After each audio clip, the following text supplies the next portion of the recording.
Morgan never expected that one simple weekend visit would change the way she looked at someone forever. The trip had seemed innocent, almost ordinary, just a chance to catch up with her cousin Emily and escape the noise of her own busy life in Boston. But as her car climbed the winding Vermont roads, the snow falling heavier with each mile, she had no idea that the real story of that weekend wouldn't be about family at all. It would be about a night she couldn't forget. Emily had called 2 weeks before, her voice warm and a little nostalgic. "It's been too long, Morgan. You need a break from that city. Come stay for a few days. I'll take care of everything." And just like that, the plan was set. Morgan packed a small suitcase, sweaters, jeans, her favorite book, and drove north into the quiet, white-covered countryside. When she arrived, Emily's house looked like something out of a winter postcard.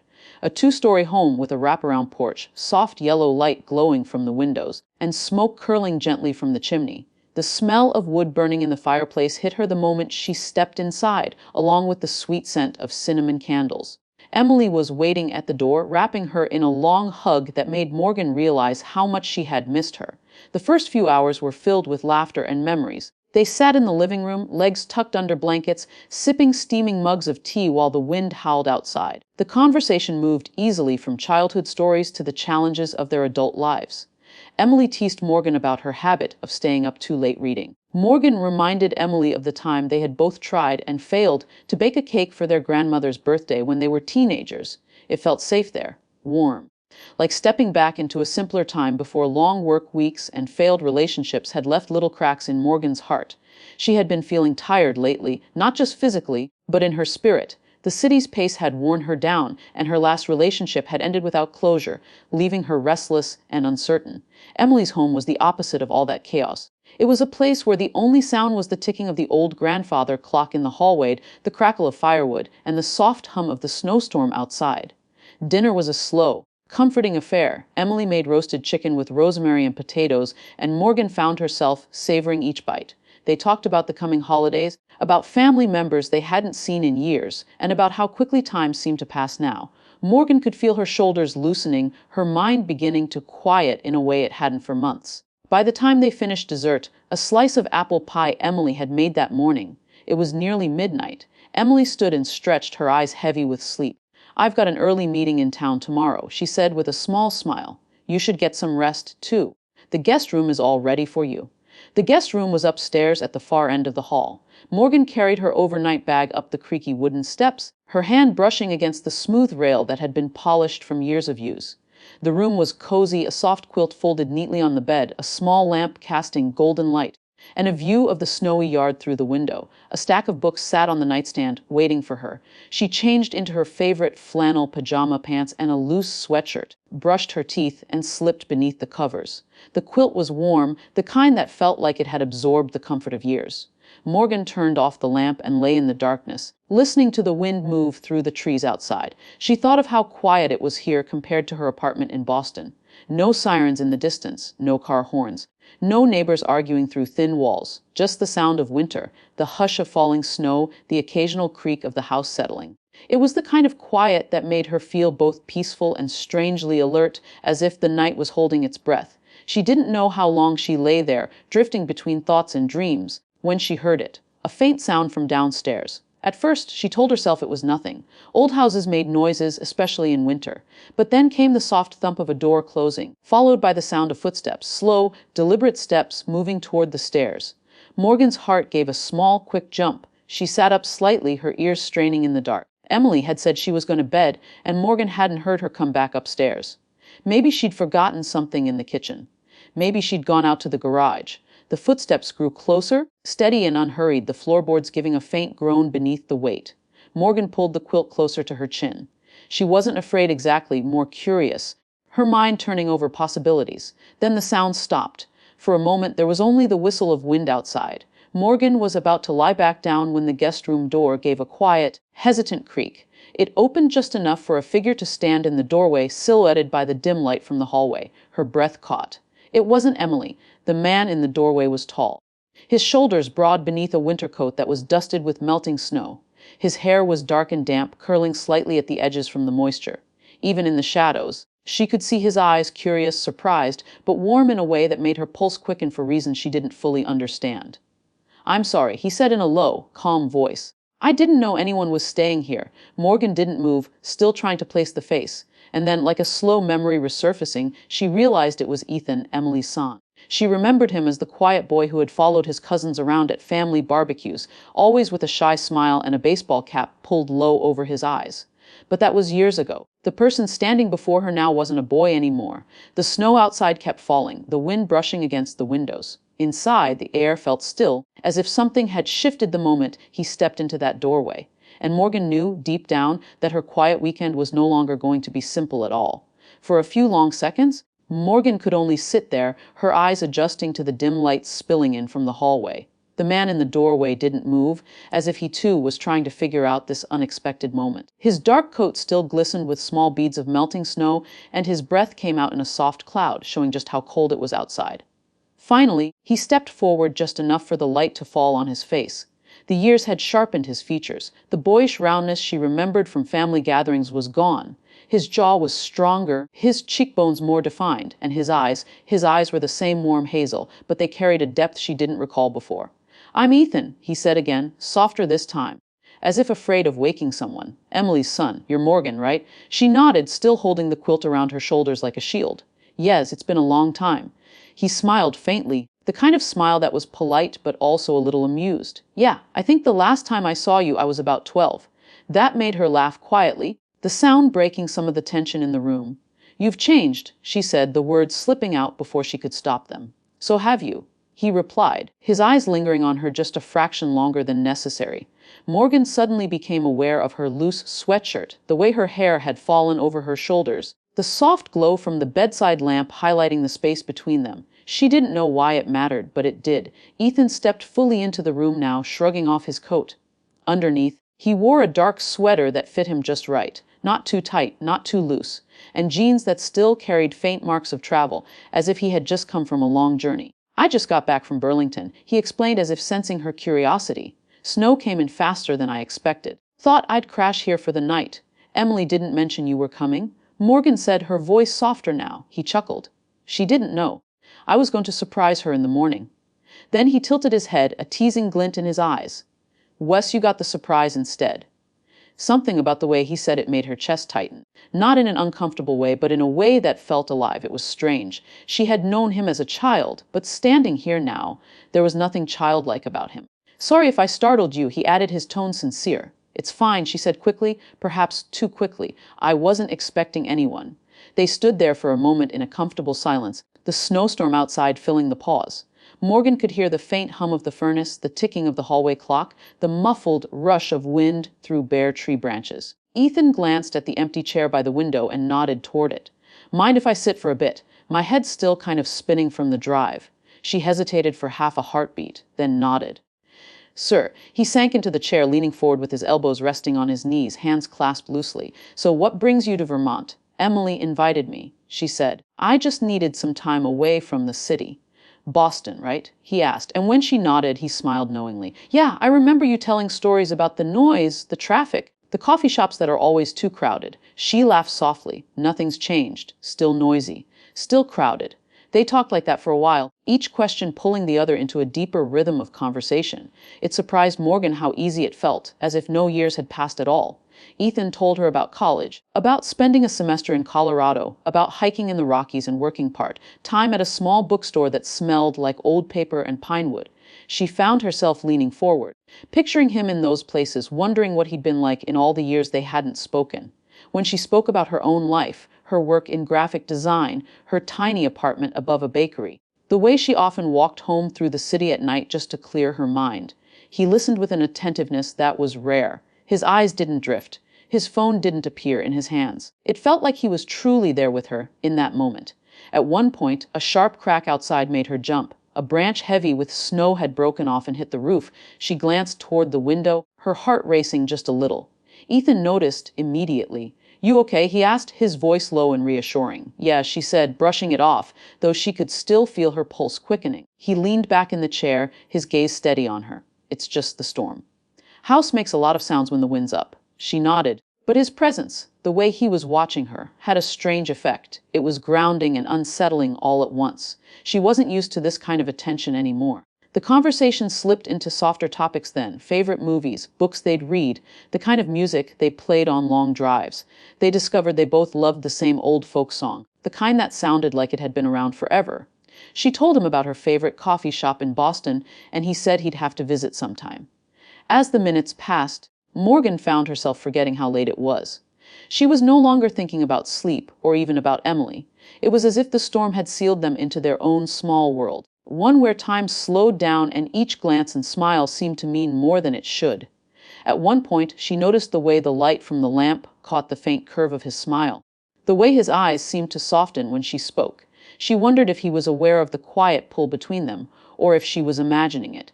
But then he shifted in his chair, leaning forward again. You know, he said slowly, it's strange, I remember you as this kind of distant figure when I was younger. You were older, living your own life. But now...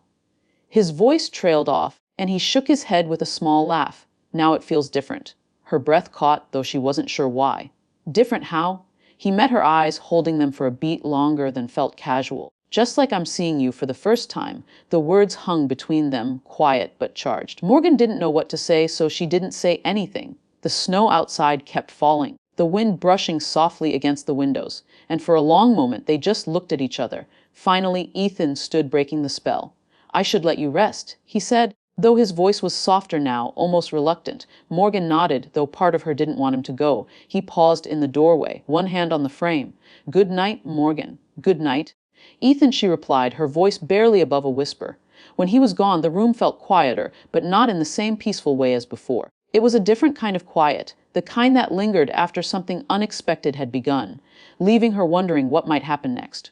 Morgan didn't sleep much after Ethan left. She lay in bed staring at the ceiling, her mind replaying their conversation in fragments. The way he'd smiled, the warmth in his voice when he said her name, the quiet intensity in his eyes. It was strange how quickly the memory of him as a boy had faded, replaced by this new image of the man he'd become. Every detail felt sharper now, the way he leaned forward when she spoke, the faint shadow of stubble on his jaw, the gentle but confident tone he carried. At some point she heard faint movement again. Not heavy footsteps this time, just the creak of the floor in the hallway. She wasn't sure if it was the house settling or Ethan, but her heart still skipped a beat. The storm outside hadn't let up. Snow brushed against the windows in soft, steady waves, making the night feel even more insulated from the rest of the world. Morgan sat up, turned on the lamp, and reached for the glass of water on the nightstand. That's when she noticed a soft knock on the door. Morgan. Ethan's voice was low, almost careful. Yes, she answered, her voice steady, though her pulse wasn't. The door opened a little, and he leaned in, wearing a gray hoodie now instead of his sweater. I couldn't sleep, he admitted with a sheepish smile. Mind if I sit for a bit? She hesitated only for a second before nodding. Sure. Ethan stepped inside, closing the door softly behind him. He settled into the chair by the window again, his long frame looking relaxed but somehow alert at the same time. The soft lamplight caught in his hair, still slightly damp from earlier, and gave his features a warm glow. It's quieter than I remember, he said after a moment, glancing toward the snowy yard outside. When I lived here, I didn't notice it. But after years in the city, it's different. Morgan smiled faintly. I know what you mean. Sometimes I think I need this kind of quiet just to remember how to breathe. He looked at her for a moment, like he was really hearing that. You've been working too much. Always, she said with a small laugh. But it's not just work. Sometimes it feels like life just keeps rushing past and I can't catch up. I get that, he said, leaning back in the chair. I felt it after graduation, like I was supposed to already know where I was going, but I didn't. So I kept moving, traveling, working odd jobs, saying yes to things I wasn't even sure I wanted, just so I wouldn't feel stuck. Morgan found herself leaning toward him, her elbows resting on her knees. And did it work? He smiled, but it was softer now, almost sad, sometimes. But you can't outrun yourself, you know? At some point, you have to sit still and figure out what you actually want. She felt those words more than she wanted to admit. Maybe that was why she was here. Not just to see Emily, but to escape long enough to hear herself think. The conversation drifted into stories about places they'd been. Ethan told her about hiking in the Rockies and getting caught in a sudden hailstorm, about the strangers who had helped him find shelter in a small cabin. Morgan told him about a weekend trip to Cape Cod, where she'd sat on the beach alone for hours listening to the ocean and wondering if she'd made the right choices in life.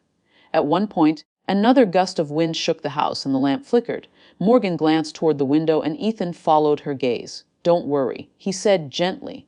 It's just the wind. This place has been through worse. But he didn't just leave it at that. He stood, walked over, and sat on the edge of the bed, close enough that she could feel the faint warmth radiating from him. "You okay?" She nodded, but her voice was quiet when she said, "It's been a while since I've had company on nights like this." There was something unspoken in the air between them. A thin, delicate thread neither wanted to pull too hard. They were family in a technical sense, but the years and distance between them had made them almost strangers. And strangers, she knew, could become many things. Ethan didn't move away. Instead, he leaned his elbows on his knees, glancing at her from the corner of his eye. "You've changed since I last saw you," he said softly. "How so?" she asked, her curiosity getting the better of her. "You seem stronger," he said after a moment, "but also tired, like you've been carrying things on your own for a long time." She blinked, surprised by how closely he seemed to see her. "Maybe I have," she admitted. They talked like that for what felt like hours, not loud or rushed, but in the slow, honest way that only happens late at night when the rest of the world is asleep. Morgan told him about her last relationship, the one that had ended without real closure. He told her about someone he'd cared for once, but had to let go when their paths didn't line up. "I guess that's the hard part," Ethan said, his voice low. "Sometimes it's not about who you love, but when you meet them. Timing can ruin everything." Morgan felt a pang in her chest at that. "Or maybe," she said quietly, "timing is just the excuse we give ourselves." He looked at her then, really looked, and she felt heat rise to her cheeks. She glanced away, suddenly aware of how close they were sitting. The storm outside began to ease, the wind softening, the snow falling in gentler patterns. The stillness in the room seemed to grow heavier. Not in a suffocating way, but in a way that made her hyper aware of every small detail, the sound of his breathing, the faint creak of the bed beneath them, the space between their knees. When the clock downstairs chimed softly, Ethan glanced toward the door. "It's late," he said, but he didn't stand. Morgan gave a small smile. "You said you couldn't sleep." "Still true," he admitted. "But maybe I'm not supposed to." For a long moment, they just sat there letting the quiet settle between them. Then Ethan stood slowly, his hand brushing lightly against hers as he did. It was a simple touch, but it sent an unexpected current through her. "I should go before Emily wonders why I'm keeping her guest up all night," he said with a faint smile. Morgan watched him walk toward the door, her chest tight in a way she couldn't quite explain. "Good night, Ethan," she said, her voice softer than before. He paused in the doorway, his hand resting against the frame, and glanced back at her. His eyes held hers for just a heartbeat longer than necessary. "Good night, Morgan." When he left, the room felt both emptier and fuller at the same time. Emptier because he was gone. Fuller because of everything he'd left behind in the air between them. Morgan lay back down, pulling the quilt over her, but she didn't close her eyes right away. She stared at the ceiling, listening to the slow quiet of the storm, wondering if it was possible to feel this drawn to someone you were never supposed to think about in that way. She didn't have the answer. But she knew one thing: something had shifted tonight. And whatever it wasn't going away anytime soon. Morning came slowly to Emily's Vermont house. The snowstorm had passed, leaving behind a quiet, glowing world. The sunlight streamed weakly through the window of the guest room, reflecting off the fresh blanket of white outside. Morgan woke earlier than she expected, though she wasn't sure she had truly slept.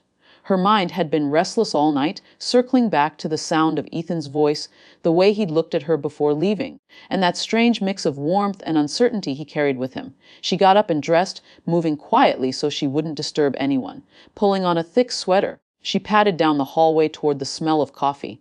Emily was already in the kitchen, hair pulled back, sleeves rolled up as she moved around with her usual efficient energy. "Morning," Emily greeted warmly. "Did you sleep all right?" "I slept," Morgan said with a small smile, though she wasn't sure if it sounded convincing. "I didn't wake you too early." "Did I?" Emily asked, pouring her a cup of coffee. "No," Morgan said, wrapping her hands around the warm mug. "I was already up." Before Emily could say more, the back door opened, and in stepped Ethan, carrying a small armful of firewood. His cheeks were flushed from the cold, his hair dusted with snow again. He set the wood down beside the fireplace in the living room before glancing toward the kitchen. When his eyes met Morgan's, the smallest trace of a smile tugged at his lips. "Morning," he said simply, his voice still deep and a little rough from sleep. "Morning," she replied, her tone softer than she intended. Emily, busy at the counter, didn't seem to notice the brief exchange. "Ethan, I didn't know you were coming last night," she said. "You should have told me." "I wanted to surprise you," he answered easily, shrugging out of his jacket. "But I guess I surprised Morgan instead." Morgan glanced down at her coffee, hiding the faint flush that rose to her cheeks. She didn't want Emily to catch anything in her expression that she couldn't explain. The rest of breakfast passed in a rhythm of normal conversation. Emily talking about her meeting in town, Ethan sharing small updates about his life since they'd last spoken. But under the surface, Morgan felt a quiet current running between her and Ethan. Every now and then, she would catch his gaze across the table, just for a second before one of them looked away. After breakfast, Emily went to her office to make a few calls, leaving Morgan in the living room by the fire. She curled up on the couch with her coffee, watching the flames dance. A few minutes later, she heard footsteps behind her. "Mind if I sit?" Ethan asked, nodding toward the other end of the couch. "Of course," she said, shifting slightly to make room. He sat down, his arm resting casually along the back of the couch. "It's strange," he said after a moment. "Seeing you here. I didn't expect it to feel so familiar." Morgan glanced at him. "Familiar?" "Yeah," he said, his eyes on the fire. "Like I already know you, even though we haven't really talked in years." She let out a soft laugh. "Maybe that's because we used to be around each other when you were younger. It's still in there somewhere." "Maybe," he agreed. But then he looked at her, and there was something in his gaze that felt heavier than nostalgia. "Or maybe it's because I want to know you now. Not as Emily's cousin, just you." The air between them seemed to still. Morgan wasn't sure what to say to that, and in the silence her heartbeat felt too loud in her chest. She turned her eyes back to the fire, but she could feel his presence beside her, warm and steady. "I'm not sure what that means," she said quietly. "Me neither," he admitted, leaning back. "But I know I don't want to pretend I don't notice it." She looked at him again then, and for a moment neither of them moved. His eyes searched hers like he was trying to read something unspoken. A door closed upstairs, Emily moving about, and the spell broke. Ethan leaned back slightly, his voice lighter when he spoke again. "I'm glad you came here, Morgan," she smiled faintly. "I'm glad, too." The rest of the morning passed with small, ordinary moments. Shoveling the front steps, helping Emily with lunch, watching the snow melt slowly under the pale winter sun. But each time Ethan's hand brushed hers when passing a dish, or each time their eyes met across the room, Morgan felt that same quiet pull. In the afternoon, Emily left for her meeting in town, leaving them alone again. The house felt bigger without her, the silence stretching between them. Morgan stood at the window, watching a few snowflakes drift lazily to the ground. When Ethan came to stand beside her, "It's beautiful here after a storm," he said softly. She nodded. Peaceful, they stood like that for a moment, just looking out at the white, unbroken yard. Then Ethan's voice came lower. "I don't want to make things complicated, Morgan. But last night, it didn't feel like just a coincidence." Her breath caught. "What do you mean?" He turned toward her, his gaze steady. "I mean, sometimes you meet someone at the wrong time. And sometimes, without expecting it, the right time finds you." She didn't know how to answer. All she knew was that something in her chest ached. Not from sadness exactly, but from the weight of wanting something she wasn't sure she should have. Before she could speak, they heard the sound of a car pulling into the driveway. Emily, returning earlier than expected. Ethan gave her one last look, his eyes holding hers for a heartbeat longer than necessary, then stepped back. The rest of the day passed in polite conversation, shared meals, and moments that felt almost normal. But that look, the one he gave her by the window, stayed with her. That night, as she lay in bed, the house quiet once more, she replayed it all in her mind. The way he'd said her name, the warmth in his voice, the possibility in his eyes. She didn't know what the future held, or if this was a story that could even continue beyond the walls of this house. But she knew this. Sometimes a single weekend could change the way you see a person forever. And sometimes, even when nothing is said out loud, you can feel it in the way someone looks at you, in the way the air seems to hum between you, in the way a memory starts forming before the moment has even ended. That was what she would remember about this snowy Vermont weekend. Not just the laughter with Emily, not just the quiet of the countryside, but the way Ethan's gaze had lingered, as if he saw her not just for who she was, but for who she could be if only she let him close enough. And in the dark, with the snow falling again outside, she realized she wasn't sure she wanted to stop him.